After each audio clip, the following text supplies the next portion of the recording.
Welcome to Beanie in the Kitchen. Today, you'll probably find at the end of the season, you'll have lots of tomatoes left over.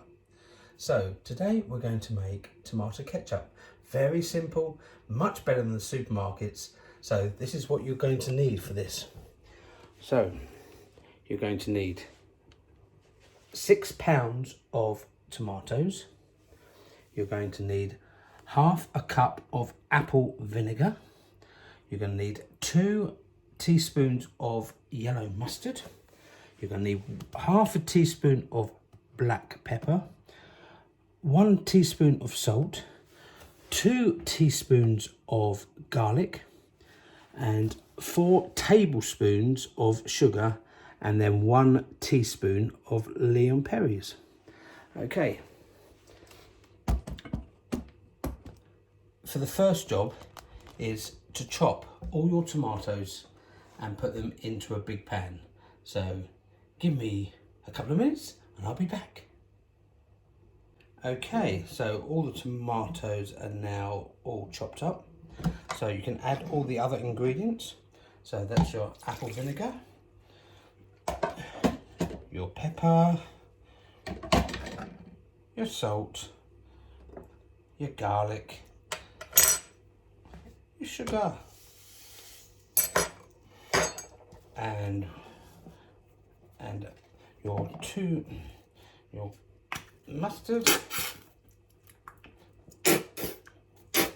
So 2 teaspoons roughly. You can use English mustard, but we didn't have any. So this will have to do. It's a bit milder.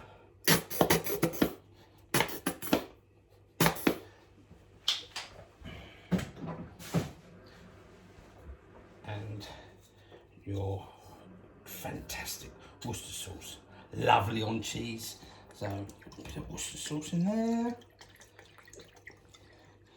Okay, so it needs to be put onto a medium heat. Keep stirring it until all the tomatoes are broken down, and see you in a minute. Well, in about 40 minutes.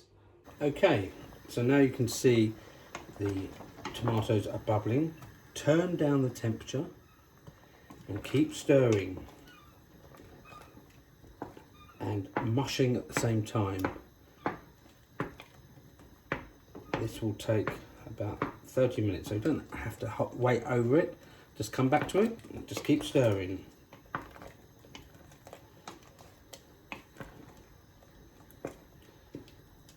Longer it cooks, the better flavour it is, and more condensed it'll be because the liquid will cook away, evaporate, should I say. So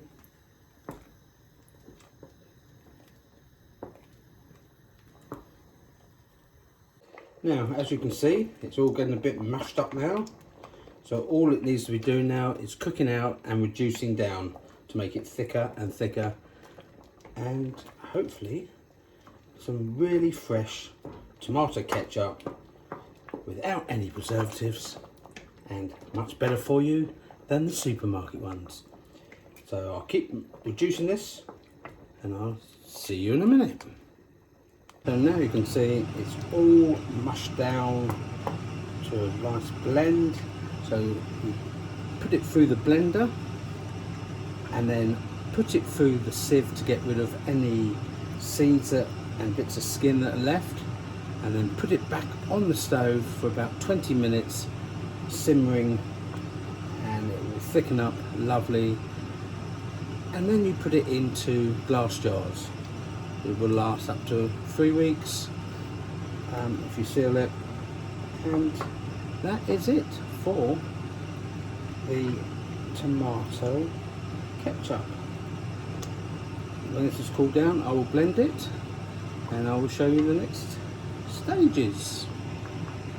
So now the tomato ketchup has cooled down a bit, you can now put it in a blender.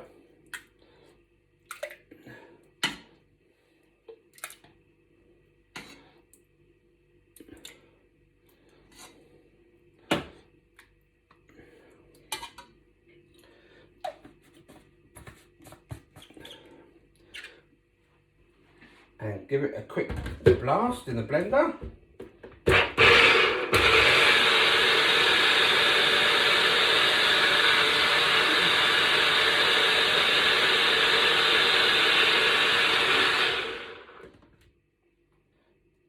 Tip it into a sieve over another pan.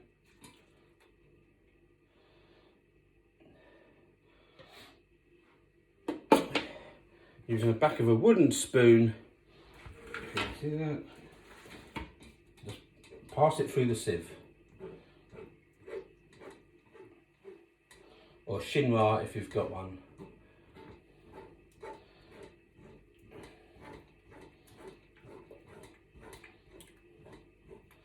So do that for the whole pot.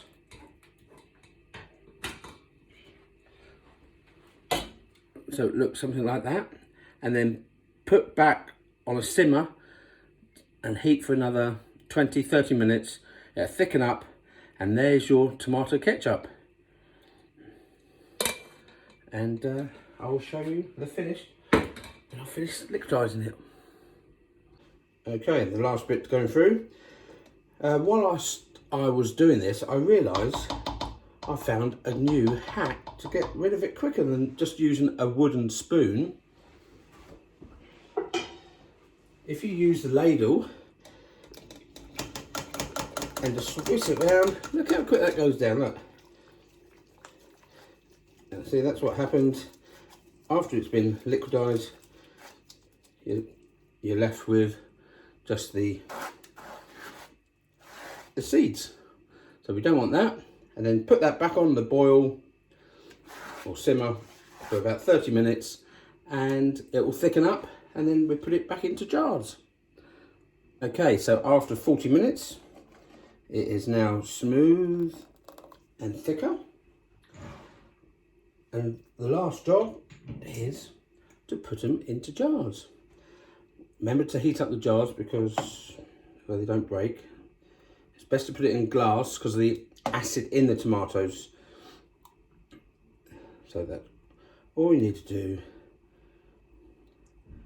And that's it. Lid on. Homemade ketchup. Thank you for watching.